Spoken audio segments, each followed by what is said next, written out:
Good morning, everybody, particularly our friends from the media. We appreciate you coming out today. For your records, it's Sheriff Al Nienhuis. It's spelled Nienhuis, and it's pronounced Nienhuis. I'm the Sheriff of Hernando County. And we're here today to talk a little bit about some burglaries that have occurred over the last month or so, particularly as it relates to construction sites of new homes. Several people in the sheriff's office were involved in this, many of them to my left and to your right. Patrol deputies, district detectives were hot and heavy on this once we figured out it was something that was a chronic issue. Our forensics people, as always, they're involved in just about every serious crime we have. Our crime analysts, which are behind the scenes looking at data and trying to find out trends and correlations between suspects and locations and things like that. And of course, we can never forget our telecommunicators, which are the first and often integral link between the complaints and the deputies and the detectives and getting out the right resources and so forth. We also have a great relationship with our builders here in Hernando County, and I think that's one of the reasons why we were so successful in this case. Of course, our homeowners have to be involved too, particularly those that are building homes. And last and certainly not least, you'll see where citizens in this case were extremely important in us solving this particular spree of burglaries. Our two defendants, I also have with us up here Commissioner Jeff Holcomb. The Sheriff's Office and the County Commission has a great working relationship. They understand how important law enforcement is in a community for economic development and for the sanctity of the county. And I'm happy to report that we have a great relationship, and I may have him say a few words at the end about how that relationship works together for economic development. But this case basically started back in May 16th, when we got a call from a homeowner on Marvelwood that some items were stolen out of a house that was under construction, a reported loss of over $5,000. We weren't really sure that it was anything significant at that point as far as ongoing issues until kind of the end of May. A couple weeks later or a week later, we started getting more reports in. Again, another one on Marvelwood, this time from a builder, and then Calico Warbler, which is up in the Royal Highlands area in the northwest corner of the county. Then in early June, we started getting some significant reports from builders kind of close together. It's also important to know that a lot of times on these construction burglaries, they may not be reported for several days and up to a week or more from the time the actual event occurs. And so once we started getting these complaints in, we realized that we had an issue. And we had 9 different victims over the course of May and June through the middle of June. One victim in particular, Heartland Homes, was actually hit 5 times on their new house constructions. The total loss from these 18 construction burglaries is close to $70,000. And of course, the construction cost, labor is a huge portion of it, but of course materials are fairly large. But $68,000 worth of materials, I think our construction people could probably tell you that's close to an entire house as far as the amount of materials involved.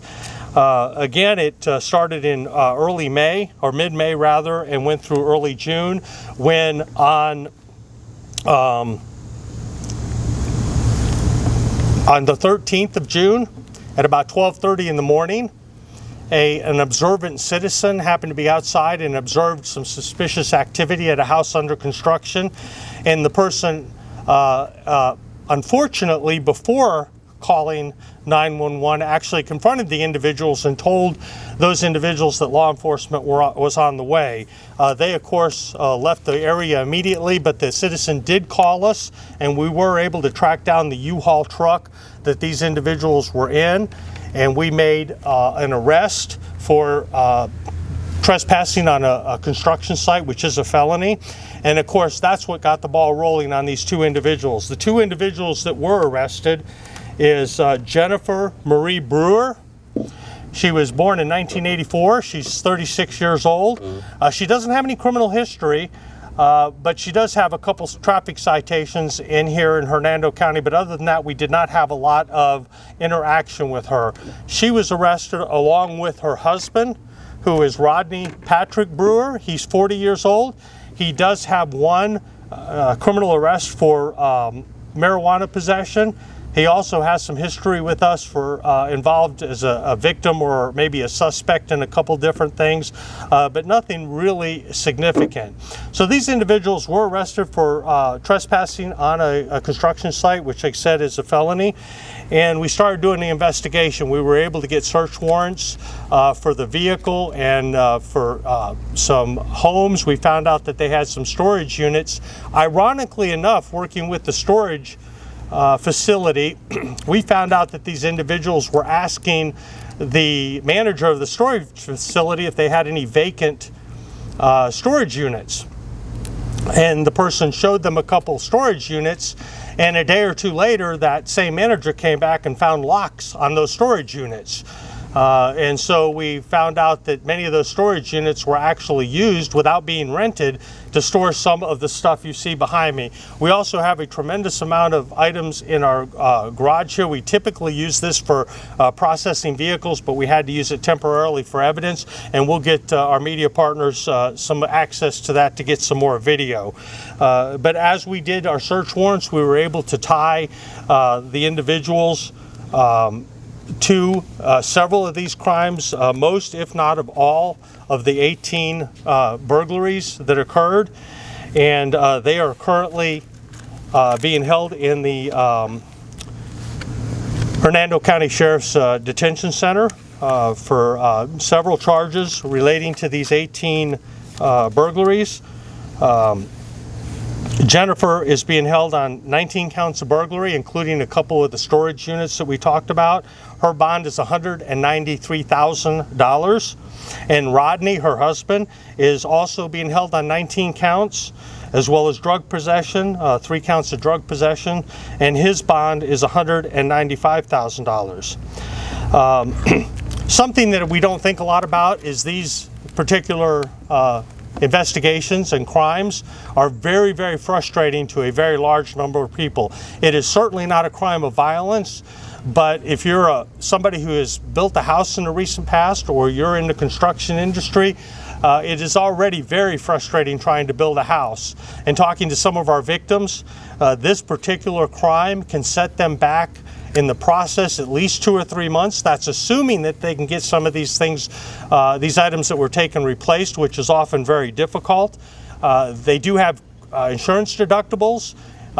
Even if they did not have those insurance deductibles, the cost obviously for insurance and the cost of the building goes up tremendously.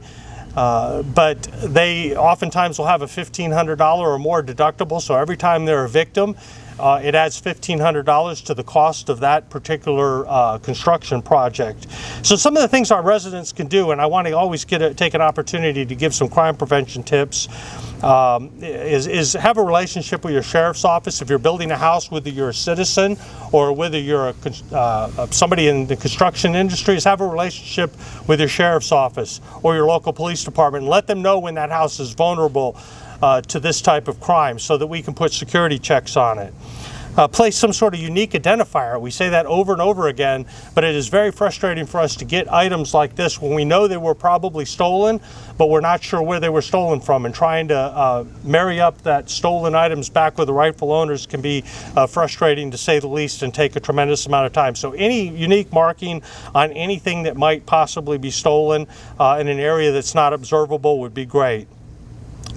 Some people use, and it certainly helps, high-tech methods, whether it's high-tech surveillance or location finders for particular items, particularly high-dollar items, to let us know if something has been stolen, and if it has been stolen, where that location of that is. That obviously gives us a tremendous advantage in the investigation. Limit the number of people who know when deliveries are coming. Keep things on a need-to-know basis, particularly if you're a contractor, because if everybody knows appliances are being delivered, of course that increases the suspect pool should they actually be stolen. If items are stolen, I know that filling out a police report sometimes is not the first thing on a contractor's mind when they're trying to get a house built, but obviously if we don't know about a problem in a particular area, it is very difficult for us to jump on that problem and get it taken care of before it spirals out of control. Check your construction site often. I know many of these contractors are building multiple houses in multiple areas of the county over a very large geographical area, and sometimes it can go a week or two without a house being checked. But we strongly encourage either the citizen building the house or the contractor to check the house as often as you possibly can, preferably daily if possible. And residents, if you live in an area where construction is occurring, report suspicious activity immediately. Never ever engage somebody who is suspicious. Let law enforcement do that for safety reasons and for operational investigative reasons. Let us know something's going on, particularly if people are removing items from the house. That's a key that they're probably up to no good. One of our contractors was saying that he was out, I think it was from Heartland Homes, one of the supervisors, and he may be available to talk. I'm not sure if he's here today. I think some of the contractors may be willing to talk. He is here today and he is willing to talk. He might be available in a few minutes. But he was saying that he was out at 4 o'clock in the morning on several mornings and did see a tremendous amount of law enforcement presence. So we took this very, very seriously because we may not be quite as frustrated with this crime as maybe the contractor who's the victim or the homeowner whose construction is delayed. But I can tell you my people take it personally, and they don't like it when events like this occur in the county, particularly if they're chronic issues, and they were all over it. So we were glad we were able to partner with them. Now, I do have somebody here, as I said, Commissioner Jeff Holcomb, who is a huge friend of law enforcement. He has been supportive of law enforcement since he became a county commissioner, and that support has been unwavering. He's also serves our country in the Navy, and he's a good friend of law enforcement, and he can maybe give some perspective from another elected official. So, Commissioner Holcomb, you're welcome. Thanks, Sheriff. Just briefly, Jeff Holcomb, Hernando County Commission. I want to say happy birthday to my wife today. But so just the partnership of Hernando County Sheriff's Office and the citizens. I heard about this early in June, how a lot of the folks from the builders, and these are small family-owned builders. They're not, the major ones that you think about throughout the country, but small builders who employ people with good jobs, good contractors, and of course they're building a home, someone's dream home, whether they're a local citizen here already or they're coming from somewhere else and escaping government policies from another place. They're doing that right here in Hernando County. So the way the Sheriff's Office acted immediately, worked with them, helped them set up cameras, increased patrols, and really got out there and helped the builders and the new homeowners address this issue and rectify it. It's just a tremendous credit to them. May was National Law Enforcement Month, and we celebrated them as our Hernando County Board of County Commissioners, and we created a new resolution because we're sick and tired of seeing what's going on with some of the national leaders in this country running down law enforcement across the country. So we created a new resolution called Hernando County Backs the Blue. But what you also saw here with this incident is that the Sheriff's Office backs Hernando County and backs the citizens and the small builders and our new potential residents here in the county. So I just want to thank him for that. Thank everyone involved. Thank the builders who had to, like you said, be up at 4 in the morning checking houses, checking on things and making sure that things were staying safe. And I just wish all of them well. Thank you for their service. Happy Father's Day to everyone. And for those children and teachers and administrators in the school district, congratulations on another year in the school system. Have a great day. Thanks. With that being said, I'll probably be able to maybe answer a few questions. I don't know what I'll be able to release. I do have several of my detectives here if there's some particulars that they're willing to release on this investigation. The one thing I forgot to say is that usually when we do these press conferences, it is the tip of the iceberg. We still have a tremendous amount of work to do, not just getting the items back to the rightful owners, but there may be other investigative leads that they need to follow. Of course, we're not going to rest until we track down every one of those leads and find out who was involved in this, if it was beyond this couple. Where they got rid of the items, we still have some information to try to glean on that. So obviously, if any of our citizens out there have any information about the details of these individuals and what they were doing with this property and can give us any investigative leads, they certainly can call my property crimes unit. They will be happy to take your information. And if people want to remain anonymous, they can dial ** tips on their cell phone and get connected with Crime Stoppers, and they could be eligible for a cash reward and at the same time remain anonymous. And we always like to get that information out there because it certainly makes our life easier when we get those tips. So anybody have any questions I could answer? Sure. Do you expect, since COVID's winding down and people are starting, like you said, to move to Florida, do you expect that since building is starting to go up, the number of crimes like this will continue to go up? Well, absolutely. Back in 2000, in the mid-2000s, when we had our other building boom before the crash in 2007 of the housing crash, we are having very similar issues. And one thing we learn in law enforcement is you got to nip these things in the bud when you get an issue like this. So that's why we jumped all over it. I can see us having more people attempting this, but I can also tell you the relationship we have and using some of the high-tech and low-tech methods, we're going to do everything we can to protect those builders as well as those future homeowners from having to deal with this. And I think we do a pretty good job of it. And like Commissioner Holcomb said, most of our builders here are local. They know me, they know many of the people in the sheriff's office, and we have a great relationship. So I can see there are going to be people that are going to test that to see if they can do something similar, but the result's going to be the same. It may take us a week, it may take us a month, but we're going to catch them, we're going to hold them accountable, and they'll be in jail with a nearly $200,000 bond as well. So. And for folks that are maybe looking for items to buy for the home and they see something that's really cheap, that looks really nice and it's brand new, is that a... Yeah, that's what we call a clue, yes sir. If it's too good to be true, it probably is, particularly if it's in an area that's not a normal way to purchase items. We all want a good deal. If it's used, it probably is a good deal, but if it's brand new and you're getting it through a source other than a legitimate company and a legitimate store, the likelihood is that it probably is stolen. If it is stolen and you knew or should have known, and we can make a case, if the price is just outrageously low for that particular item, people could be charged with dealing in stolen property in that. So again, that is not our goal. To arrest those people, but in some cases it's just so obvious we almost have to do something to let the purchaser know that they should not be encouraging this type of activity. So what else? Sheriff, when's the last time you saw a burglary of this amount of money? I don't think we've had construction burglaries near this that we could attribute to one person in the last decade or more. Obviously, for two reasons. Number one, it's a little bit unusual, but number two, we haven't had the construction. So we want to send a very clear message to the criminals out there. Just because construction has increased and the opportunity for this type of crime has increased, the likelihood of you getting away with it has not increased. We're going to be all over it, and we're going to hold you accountable for it. Do you suspect anyone else to be involved in this as well, or do you guys think you guys have? I wouldn't say we suspect that, but we are certainly not closing that option. If we find out that there are other people involved, they're going to be held accountable as well. And one thing I brag on my detectives a lot. They're pretty good at getting to the bottom of this stuff. And despite what the saying is, there is no honor among thieves. And so if somebody's doing something wrong and they're connected with this, I'm sure the truth is going to come out. And we'll be working with our local prosecutor here to hold them accountable as well. Can you release a phone number of where anyone can call anonymous if they see anything or something? I tell you what, if it's something in progress, even if it's not life or death, probably 911 is the best thing. If they have to question with her, of course, the main number at the sheriff's office or any local law enforcement, depending on where their location is, they can have that handy.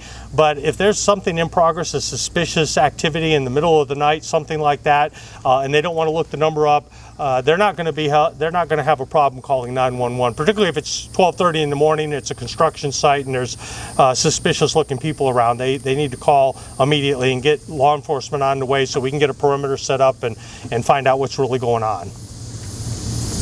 Any other questions? Did you say how many total homes were hit? We had that we are confident that these two people were involved in, I believe, is 18 burglaries total. A couple of those are technical burglaries of the storage units. I think we had how many? 15? 15 houses. 15 houses that were actually hit. So, detectives, anybody have anything they want to add? No? Okay, I think I covered it. All right. They're typical heroes. They prefer to work behind the scenes, and they do a great job. Again, we're going to, Denise Maloney, my PIO, is going to be available. Hopefully we'll be able to, maybe we can move a couple of these doors and open the garage door, get you some B-roll, because this is only probably 10%, give or take, of what's actually in there that we think were stolen from these homes. Some of the items may actually not even be of these 15 homes. They might be from somebody else. So if anybody thinks they were a victim and can identify some stuff and we have something similar, we'll be happy to have you take a look at it and see if you can identify it as your item and get it back, and so you can get that construction project back up and running. Okay? Thank you again for the media for coming here. We certainly appreciate your support.